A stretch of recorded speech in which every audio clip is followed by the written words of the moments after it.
As we work with glide waxes to apply bulk wax using heat to modify the bulk properties of the base and then surface layers to optimize the glide at the surface, between waxings and use on the snow, we want to make sure that the skis are really clean.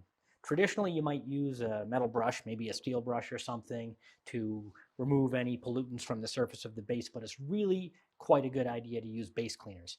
There's sort of a long-standing prejudice against utilizing solvents on the base. People tend to think it's going to dry out the ski or destroy the base or make it not perform very well. Solvents don't go into the base. So any wax that's ironed into the base that is in combination with the base material will be intact. But what solvents do is dissolve the bonds at the surface and allow you to brush away the remaining surface films to really neutralize the base, get down to a fresh start, and ensure that if you're ironing additional wax in, you're not carrying old surface films along with pollutants into the base and perpetuating the ill effect of those ingredients. There are different types of cleaner out there. Some, like Rex and Vouti cleaners, have a glide ingredient in them, often a hardener or some form of hard paraffin, in combination with the cleaner. And the idea is to have sort of a one-step clean and go process where you can put a cleaner on, it gets rid of the dirt, the solvent dissolves stuff, but it leaves behind a hard, tough finish. What we found is that if you use those in line while you're building up a wax job, it doesn't work that well. This dates back to fluoro times when people would use a fluorinated paraffin with heat, but then use a cleaner in order to reduce the surface film to really purify the pure fluoro top coat film. We've seen some of this working in fluoro-free as well, where we want the bulk property of maybe a graphite base layer and an ironed layer of wax, but then a layer of cleaner to reduce the leftover surface film before finally finishing with purposeful liquids or fleece-applied waxes. The Star Cleaner is a really simple hydrocarbon solvent. Here's the dirty secret. This next glide cleaner is exactly the same as this big bottle of Star Ski Cleaner. This is sold as wax remover, ski cleaner, and this is sold as glide cleaner.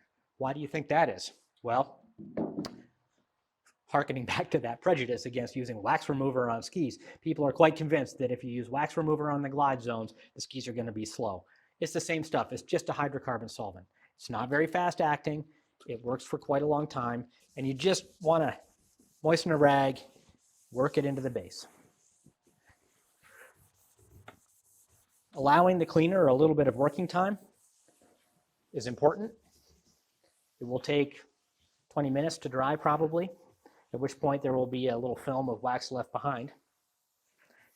And it's very important just to brush away the remaining film of white waxy stuff to get a clean base and get on with your working. If you're in a hurry and you're convinced that the ski is not too dirty and that there isn't standing wax on the surface, you can use that cleaner, work it that way, and a little bit of isopropyl alcohol will work very, very quickly as a dryer.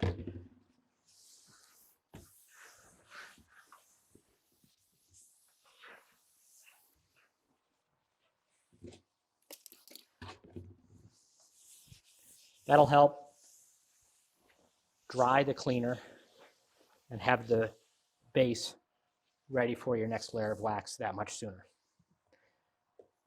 As stated, once the base is dry, it'll become a little bit gray and filmy looking, and that's when we want to make sure to hit it with a brush to get rid of that remaining material.